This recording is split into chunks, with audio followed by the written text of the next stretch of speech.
आप सभी जानते हैं कि 2019 के चुनाव में जो भूपेंद्र हुड्डा जी और उनके लाडले बेटे दीपेंद्र हुड्डा जी जगह जगह जाकर के एक बात कह रहे हैं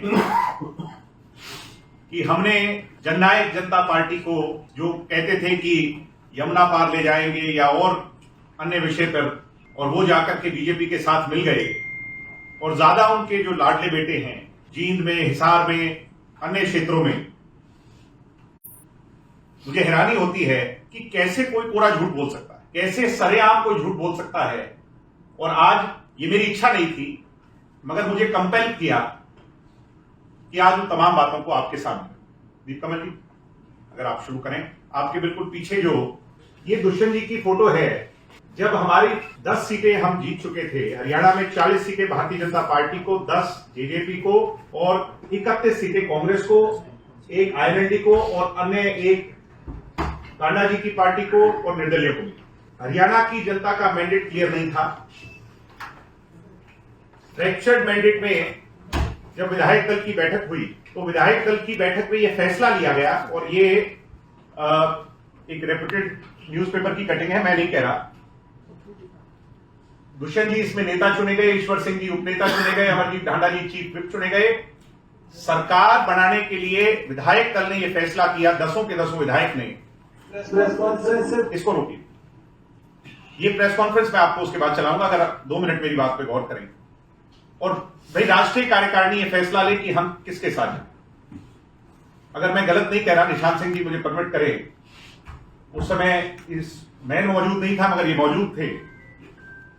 डॉक्टर अजय सिंह चौटाला जी ने, हमारे राष्ट्रीय अध्यक्ष जी ने यह फैसला लिया, क्योंकि उन तक ये बात ले जाई गई, उनका यह फैसला आया कि 3 बड़े विषयों पर 5100 पेंशन, महिला को 50% आरक्षण और तीसरा हमारा 75 यानी मेन मुद्दा दुष्यंत चौटाला जी का जो था, इन तीनों पर जो भी पार्टी सहमत होगी, ये तीनों मुद्दे हैं हरियाणा के हित के मुद्दे, हरियाणा के भविष्य के मुद्दे, हरियाणा में इक्वालिटी के मुद्दे, महिला सशक्तिकरण के मुद्दे, नौजवानों को आगे बढ़ाने के मुद्दे, हरियाणा के हित में।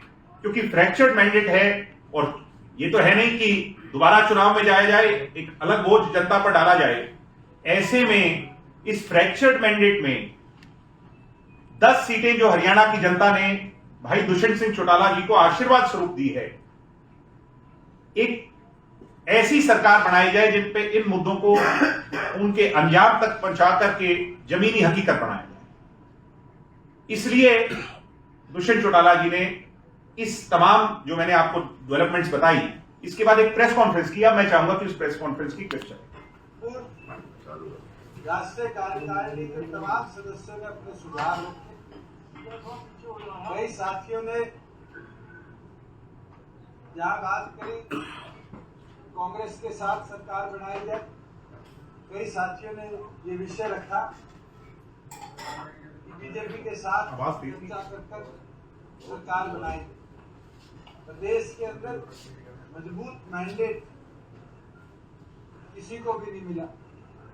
उस परिस्थिति में अंत में राष्ट्रीय कार्यकारिणी विधायक दल के नेता के तौर पर मुझे और प्रदेश अध्यक्ष के तौर पर सरदार निशांत सिंह जी को अधिकृत किया है कि कॉमन मिनिमम प्रोग्राम के साथ प्रदेश के अंदर प्रदेश को आगे ले जाने के लिए, जिसके अंदर खास तौर पर 75% हरियाणा के अंदर जो हरियाणवी का रोजगार का अधिकार का हमारा उद्देश्य था, प्रथम तौर पर उसको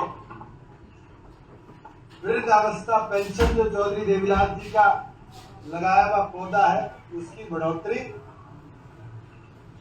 इन विषयों पर जौन सा भी पॉलिटिकल दल इस बात को थोड़ा गौर करें, सहमत होगा, जननायक जनता पार्टी पूरी तौर पर उसके साथ मिलकर प्रदेश के अंदर सरकार बनाने का प्रयास करेगी। आज आप लोग बारी बारी कयास लगाते हैं कि इससे मुलाकात हुई, क्या कदम उठाए गए। औपचारिक तौर पर चर्चाएं जरूर हुई, अगर मुलाकात किसी से होगी, कोई कदम बढ़ाया जाएगा तो सबसे पहले आप लोगों को हम उसके बारे में पूरी तौर पर बताने का काम करें। हम पॉजिटिव है हरियाणा को आगे ले जाने के, हम पॉजिटिव है प्रदेश के अंदर युवा को उसके अधिकार मिले, जो क्राइम की सिचुएशन है उसको कंट्रोल किया जाए, जो हमारे एजेंडास थे, जो भी संगठन कॉमन मिनिमम प्रोग्राम के साथ चलने को तैयार होगा, जननायक जनता पार्टी उसके साथ मिलकर सहयोगी के तौर पर प्रदेश में सरकार बनाने का काम है। दीपेंद्र मैं मानता हूँ चौधरी देवीलाल जी अच्छा चलो त्याग करने का काम किया।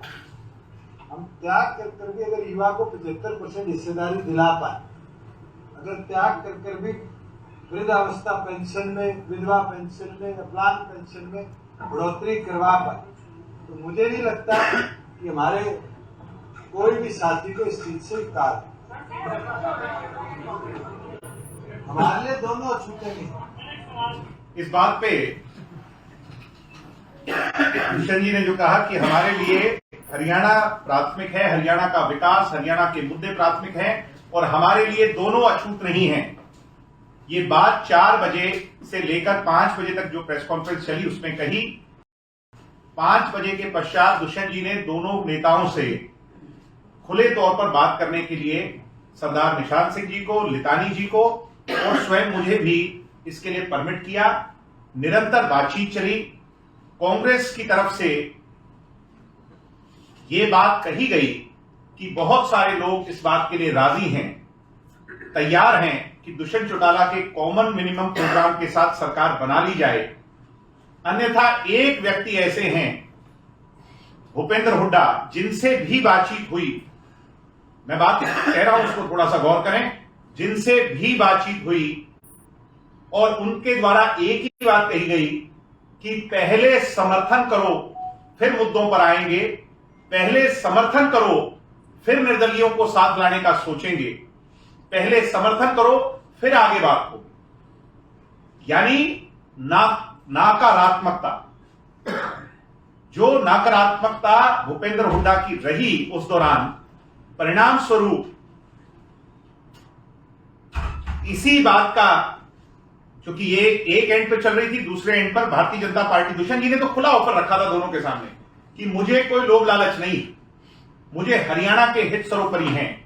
इसी दौरान भारतीय जनता पार्टी की टॉप लीडरशिप से बातचीत हुई और भारतीय जनता पार्टी के तत्कालीन राष्ट्रीय अध्यक्ष जी ने इस बात को स्वीकारा कि 5100 पेंशन हो, 75% आरक्षण हो या महिला को 50% इक्वेलिटी देने की बात हो, हम इन्हीं सभी मुद्दों पर सहमत हैं और कॉमन मिनिमम प्रोग्राम के तहत दुष्यंत चौटाला जी ने समझौता कर लिया, समझौता हो गया।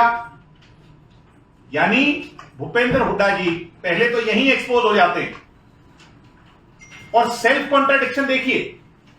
गोहाना के अंदर दीपेंद्र हुड्डा ये कहते हैं कि हमारी बातचीत हुई मगर दुष्यंत चौटाला जी की गाड़ी जींद जुलाना के रास्ते होते, रोहतक से बहादुरगढ़ होते अमित शाह जी की कोठी पर चली गई।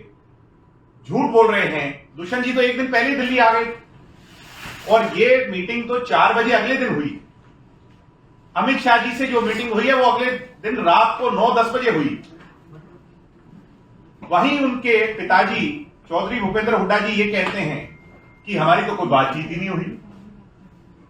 मैं मीडिया के लोगों से कहूंगा कि हुड्डा जी और उनके बेटा जी की ही बात में इतनी बड़ी कॉन्ट्राडिक्शन है, अगर वो कटिंग अगर आप चला पाए, ये आप इस पे गौर करें तो प्लीज थोड़ा सा पीछे नॉइज अगर कम हो जाए। धनखड़ साहब थोड़ा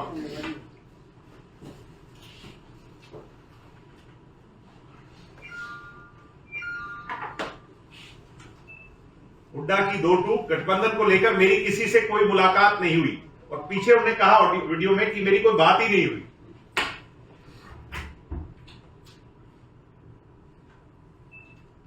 अब ये कैसे संभव है? बेटा जी कहते हैं कि दुष्यंत की सभी शर्तें को मानने को तैयार हो गए थे पूर्व सीएम हुड्डा।